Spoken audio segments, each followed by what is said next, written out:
Hello guys, आज हम लोग फ्यूचर टेंस पढ़ेंगे। तो सबसे पहले हम ये देख लेते हैं कि फ्यूचर टेंस की पहचान क्या होती है। देखिए, हिंदी वाक्य के अंत में गा, गी, गे, होगा, होगी, होंगे, रहेगा, रहेगी, रहेंगे आता है, उसे हम फ्यूचर टेंस कहते हैं। और इसमें देखिए, वर्ब के रूप में यूज होने वाले जो वर्ड होते हैं वो क्या होते हैं? Will be, shall be. और एक चीज़ यहाँ पर देखिए, नोट पे आकर मैंने लिखा है, नोट्स में क्या है आपका कि आई और वी के साथ शैल बी, मतलब मैंने सिर्फ शैल लिखा है, लेकिन आपको यहाँ पर देखिए लिखा है विल बी और शैल बी। तो आई और वी के साथ शैल बी, अब बाकी सभी कर्ताओं के साथ विल बी का प्रयोग करते हैं। ये नियम जो है फ्यूचर के पूरे टेंस में लागू होगा। अब देखिए, हम स्ट्रक्चर देख लेते हैं। तो जो स्ट्रक्चर है वो क्या है? सब्जेक्ट विल या शैल प्लस बी, मतलब will be, shall be plus other word. तो अब गाइज हम एग्जाम्पल देखते हैं, क्या है? फौज हमले के लिए तैयार होगी, तो कहेंगे the army will be ready for attack. The army will be ready for attack. Next example देखते हैं गाइज। डॉक्टर लोग ऑपरेशन के लिए तैयार होंगे, तो कहेगा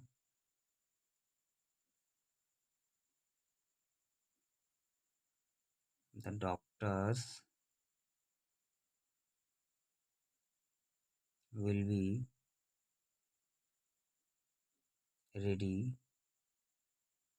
फॉर द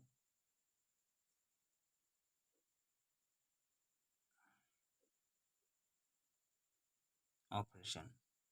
और गाइज नेक्स्ट एग्जाम्पल देखते हैं हम। वे हमारे आदरणीय सदस्य होंगे। वे हमारे मतलब दे विल बी आवर। आदरणीय का होता है respectable. They will be our respectable. They will be our respectable, तो सदस्य का मेंबर्स। वाइज नेक्स्ट एग्जांपल है, यह मेरे लिए कीमती सलाह होगी, तो कहेंगे this will be. This will be कीमती का होता है, देखिए guys, valuable. This will be valuable. सलाह का होता है advice. This will be valuable advice. और यहाँ पर मेरे लिए for me. Next example guys आपका है, तुम्हारा बेटा आगे चलकर एक बड़ा सामाजिक कार्यकर्ता बनेगा, तो कहेंगे तुम्हारा बेटा मतलब your son will be a great, क्या बनेगा भाई? सामाजिक कार्यकर्ता, तो इसको हम लोग कहेंगे सोशल।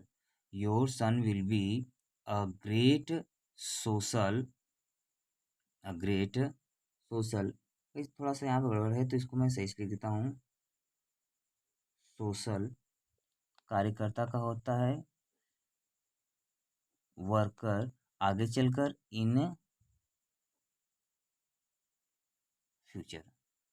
और गाइस, तो अब हम लोग इंट्रोगेटिव सेंटेंस देखते हैं। तो देखिए, इंट्रोगेटिव सेंटेंस में क्या होता है कि जब हम इंट्रोगेटिव सेंटेंस बनाना स्टार्ट करते हैं, तो जो विल या शैल होता है, इसी के तुरंत बाद हम नॉट यूज़ करते हैं, उसके बाद बी। मतलब स्ट्रक्चर क्या बनेगा? सब्जेक्ट प्लस विल या shall plus not plus be plus other word. तो एग्जाम्पल देखिए क्या आता है, वह इस समय मेले में नहीं होगा, तो यहाँ पर हम क्या कहेंगे? ही विल नॉट बी मेले में in the fair. He will not be in the. Next example है आपका, मैं इस मामले में जरा भी लापरवाह नहीं रहूँगा, तो यहाँ पर क्या कहेंगे? आई शैल not be the, जरा सा भी नहीं तो मतलब द लिस्ट, क्या नहीं रहूँगा, लापरवाह, केयरलेस इस मामले में, of this matter.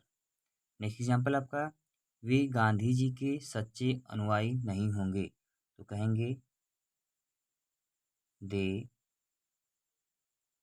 Will not be. सच्चे अनुयायी का होता है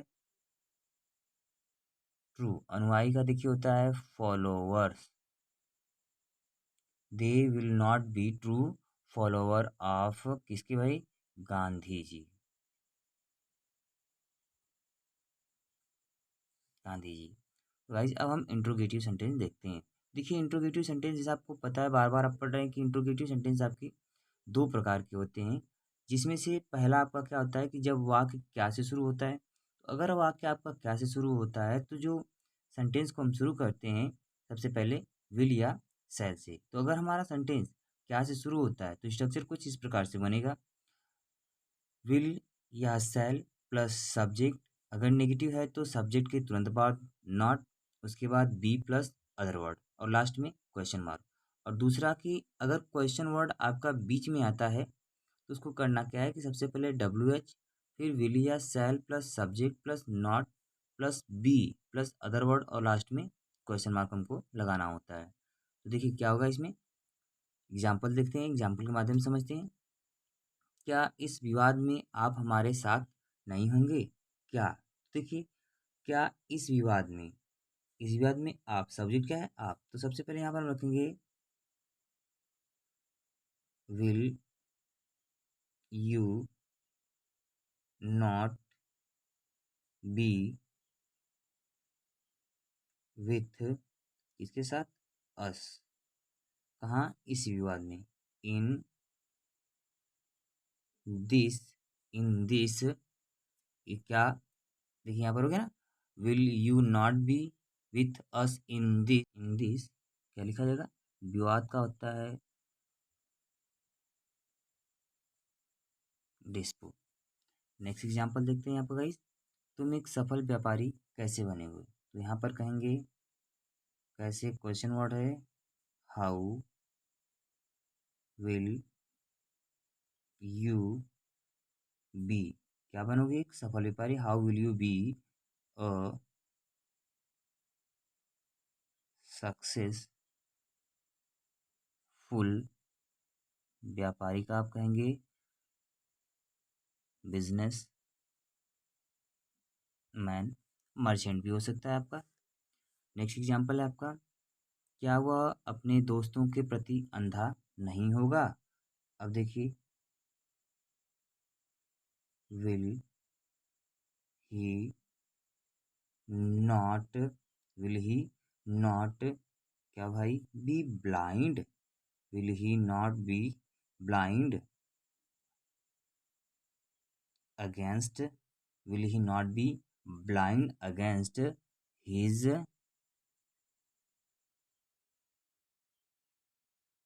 friends, question mark, will he not be blind against his friends. Next example है गाइस आपका, इस नुकसान का जिम्मेदार कौन होगा, तो सबसे पहले होगा हु विल बी, जिम्मेदार का होता है who will be responsible, who will be responsible of this loss, question mark. Next example guys, क्या वो मेरे उत्तर से संतुष्ट नहीं होगा, तो कहेंगे विल ही नॉट बी, संतुष्ट का होता है satisfied, will he not be satisfied of my answer, will he not be satisfied of my answer. हो गई, लास्ट एग्जाम्पल हम देख लेते हैं। भारत एक समृद्ध देश कब बनेगा? तो क्वेश्चन वर्ड है कब। सबसे पहले लिखेंगे when will India, when will India be, समृद्ध का when will India be a prosperous, समृद्ध का होता है prosperous, when will India be a prosperous country. Thank you guys watching for this video. अगर वीडियो आपको अच्छी लगी हो तो प्लीज़ वीडियो को लाइक शेयर करें और चैनल को भी सब्सक्राइब करें, जिससे कि हमारी वीडियो की नोटिफिकेशन आपको ज़रूर मिलती रहे।